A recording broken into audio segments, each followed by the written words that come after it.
Most pre-workouts these days come loaded with caffeine to help you work out harder, as it's known. Though sometimes they are dosed incorrectly or people consume too many scoops of pre-workout considering the effects would be better.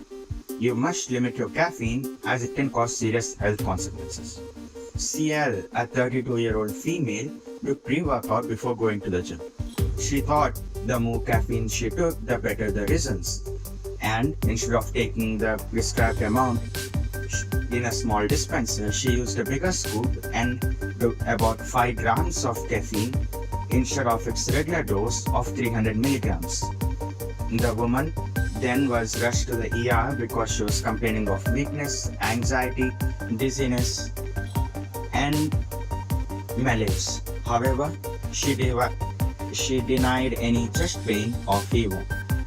At the ER, she was checked for her level of consciousness. The doctors used a scale, the GCS Glasgow Coma Scale. This patient, at the time of presentation, had a score of 15, the highest. That means the patient is completely conscious. While the lowest, which is 3, generally occurs in cases of severe head trauma and generally leads to brain death. However, in this patient, our vitals were normal. The blood glucose was noted at 147 milligrams per deciliter. Hyperglycemia, hyper means high, glycemia means glucose, emia means presence in blood.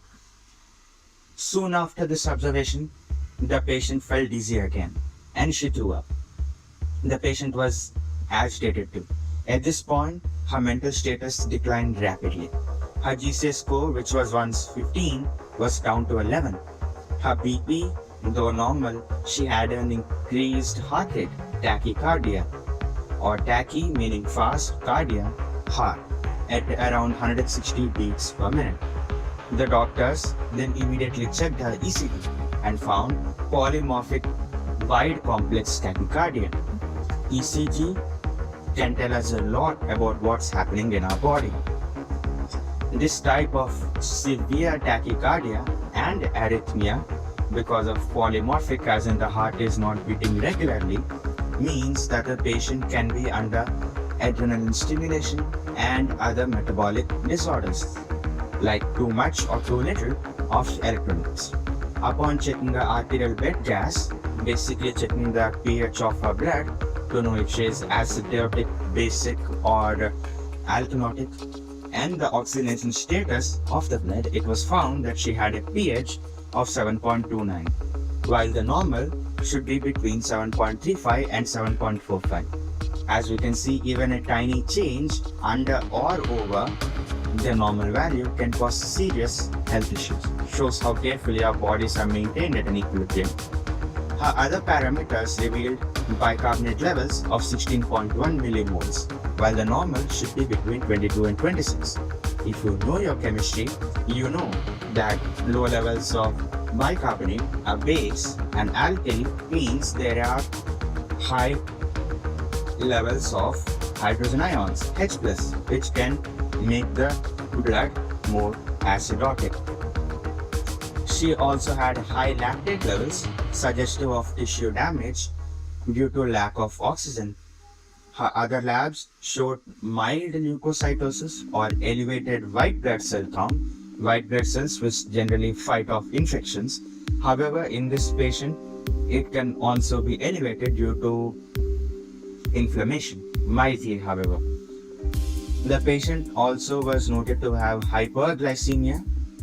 Her sugar was around 247 milligrams per deciliter. The patient also had hypocalcemia or low levels of calcium in blood and hypophosphatemia, low phosphor meaning phosphorus. Emia means presence in blood.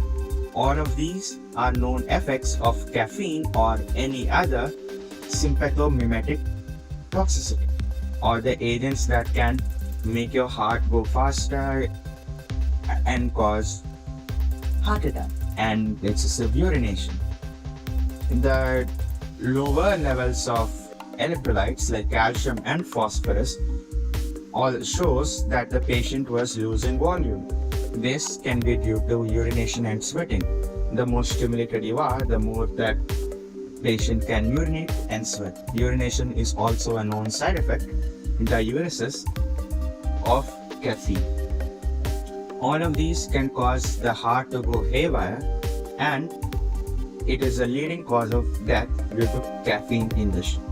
Although there is no specific antidote to caffeine toxicity, the patient should be managed supportively.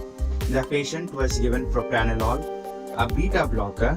This can actually help in reducing the effects of sympathomimetic drugs or sympathetic effects, or help reduce in heart rate, the sweating, the anxiety feeling as well.